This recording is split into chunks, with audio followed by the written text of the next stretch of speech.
இப்போ தான் நம்ம சேனலுக்கு நீங்கள் முதல் முறையாக வரீங்கன்னா தயவுசெய்து கீழே இருக்கிற ரெட் கலர் சப்ஸ்கிரைப் பட்டன் அழுத்தி சப்ஸ்கிரைப் பண்ணிக்கோங்க. கூடவே அந்த பெல் பட்டன் அழுத்தி ஆள்னு கொடுத்துக்கோங்க. அப்போ தான் நம்ம போடுற வீடியோ உங்களுக்கு தினமும் கிடைக்கும். சரி வாங்க இப்போ நம்ம வீடியோக்குள்ளே போகலாம். உங்கள் மனைவிக்கு செக்ஸ் ஆசையே இல்லையா? அதற்கு நீங்கள் என்ன செய்யலாம்? அதை பற்றி இந்த வீடியோவில் நாம் இப்போது பார்க்கலாம். சில பேர் மனைவியுடன் உடலுறவு வைத்து பல மாதங்கள் ஆகியிருக்கும். கணவருக்கு பெரும்பாலான நாட்களில் செக்ஸ் தேவைப்படும். ஆனால் மனைவி ஒத்துழைக்காத பட்சத்தில் கணவர் என்ன செய்வது என்று தெரியாமல் விழித்து கொண்டிருப்பார். அதற்கு என்ன செய்யலாம் என்று இப்போது நாம் பார்க்கலாம். பொதுவாக மனைவிக்கு செக்ஸ் ஆசை குறைவாக இருப்பதற்கு சில காரணங்கள் இருக்கிறது. முக்கியமாக அதற்கு 2 காரணங்கள் இருக்கலாம். ஒன்று, துணைக்கு பாலியல் ஆசை குறைவாக இருக்கலாம். இரண்டாவது, பாரம்பரிய வழக்கத்தின் பின்னணியில் இருந்து வந்தவர்கள் எனில் செக்ஸ் அவர்களுக்கு அசிங்கமான விஷயமாக இருக்கலாம். இந்த பிற்போக்கு மனநிலைமையில் உங்களுடைய மனைவி இருந்தால் இதை சரி செய்தே ஆக வேண்டும். அதற்கு சில கைதேர்ந்த இயக்குநர்களின் படங்களை அவர்களுக்கு திரையிட்டு காட்டுங்கள். அபர்ணா சென், அலங்கரிதா ஸ்ரீவஸ்தவா மற்றும் லீலா யாதவ் ஆகியோர் தங்கள் திரைப்படங்களில் மிடில் கிளாஸ் பெண்களின் வாழ்க்கையில் உடலுறவு ஆசைகளை எப்படி கட்டுப்படுத்தி கொண்டு வாழ்கிறார்கள் என்பதை அழகாக சொல்லியிருப்பார்கள். குறிப்பாக பரமா, லிப்ஸ்டிக் அண்டர் மை புர்கா, பார்சத் போன்ற படங்கள் மிகவும் சிறப்புமிக்க படங்களாகும். இந்த படங்களை துணையுடன் சேர்ந்து வீட்டில் பாருங்கள். அது குறித்து கலந்துரையாடுங்கள். செக்ஸ் அழுத்தம் வாழ்க்கையில் எவ்வளவு முக்கியம், ஒரு உறவுக்கு அது ஏன் அவசியம் போன்ற விஷயங்களை பற்றி கலந்துரையாடுங்கள். இதனால் அவர்கள் அந்த எண்ணத்திலிருந்து வெளிவரலாம். ஒருவேளை அவருக்கு செக்ஸ் மீது குறைவான ஆசைதான் காரணமாக இருந்தால் அதன் காரணத்தை ஆராயுங்கள். மனிதனில் 2 வகை செக்ஸ் ஆசை கொண்டவர்கள் இருக்கிறார்கள். குறைந்த அல்லது அதீத ஆசை கொண்டவர்கள் இருக்கிறார்கள். சொன்னால் நம்ப மாட்டீர்கள். மனிதனில் உடலளவிலும் மனதளவிலும் செக்ஸி ஈர்ப்பு எல்லோருக்கும் ஒரே மாதிரி இருப்பதில்லை.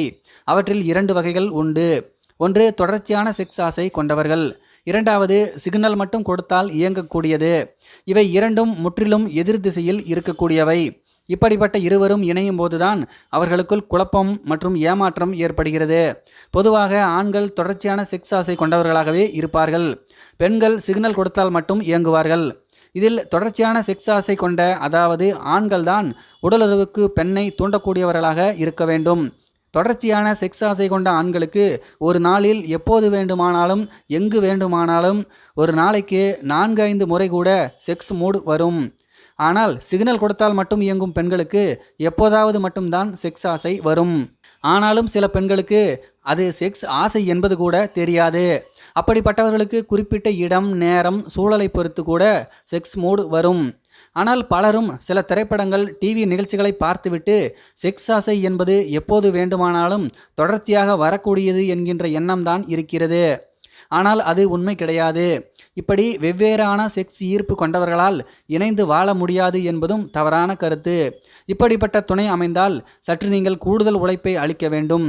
அவர்களை புரிந்து கொள்ள வேண்டும். அவர்களுக்கு செக்ஸ் மூடு வருவதற்கான சில விஷயங்களை நீங்கள் செய்ய வேண்டும். அவர்களுக்கு எந்த விஷயம் செக்ஸ் மூடை கொண்டு வரும் என்பதை அறிந்து அதை செய்தாலே உங்கள் பிரச்சனை முடியும். செக்ஸ் ஆசையை தூண்டிவிடுவதிலும் 2 வகைகள் உள்ளன. உடல் அளவிலும் மனதளவிலும் நீங்கள் முயற்சி செய்யலாம். உடல் அளவில் என்றால் அவர்களுக்கு அதிக உணர்ச்சியை உண்டாக்கக்கூடிய இடங்களில் கை வைத்தல், முத்தமிடுதல் என செய்தால் அவர்களுக்கு செக்ஸ் ஆசை உண்டாகும். மனதளவில் என்று பார்க்கும்போது அவர்களுக்கு செக்ஸ் செய்யும் பொழுது எழும் சத்தம், முத்த சத்தம், செக்ஸ் ஆசையை தூண்டக்கூடிய பாடல்கள், படங்கள் போன்றவற்றை அவர்களுக்கு செக்ஸ் ஆசையை தூண்டும். தொடர்ச்சியான செக்ஸ் ஆசை கொண்டவர்களுக்கு இப்படியான விஷயங்கள் உடலளவில் ஈடுபடும் முன்பே மனதளவில் கற்பனையில் உடலுறவில் ஈடுபட்டு விடுவார்கள். அதனால்தான் துணையை பார்த்ததும் பாய்ந்து ஓடுவார்கள். ஆனால் சிக்னல் கொடுத்தால் மட்டும் இயங்கக்கூடியவர்களுக்கு இது மனதளவு விஷயங்களை காட்டிலும் உடல் அளவில் ஆசையை தூண்ட வேண்டும்.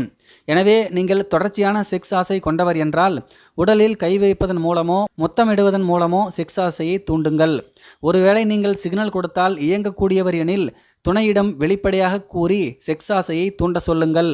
அதேபோல இப்படிப்பட்ட உறவில் பல கற்பனைகளுடன் உடலுறவில் ஈடுபடக்கூடாது. எதிர்பார்ப்புகள் இல்லாமல் தொடங்குங்கள். முதலில் உடல் அளவில் ஆசையை தூண்ட அவர்களை முதுகில் செல்லமாக தடவலாம். கைகளை இறுக பிடித்து முத்தமிடலாம். கழுத்திலும் முத்தமிடலாம். கால் பாதங்களை பிடித்து மசாஜ் செய்யலாம். அவர் எவ்வளவு செக்ஸியாக இருக்கிறார் என்று வார்த்தைகளால் விவரித்து ஆசையை தூண்டலாம். இப்படி உடல் அளவில் ஆசையை தூண்டி பின் செக்ஸில் ஈடுபட்டால் அது திருப்தியான உடலுறவாக அமையும். இந்த வீடியோ உங்களுக்கு ரொம்பவே பயனுள்ளதாக இருந்திருக்கும் அப்படின்னு நான் நினைக்கிறேன். அப்படி இருந்துருந்துச்சுன்னா இந்த வீடியோக்கு ஒரு லைக் ஒன்று கொடுங்க. மேலும் இது போன்ற வீடியோக்களை பார்க்க நம்மளுடைய சேனலை சப்ஸ்கிரைப் பண்ணிக்கோங்க. நன்றி, வணக்கம்.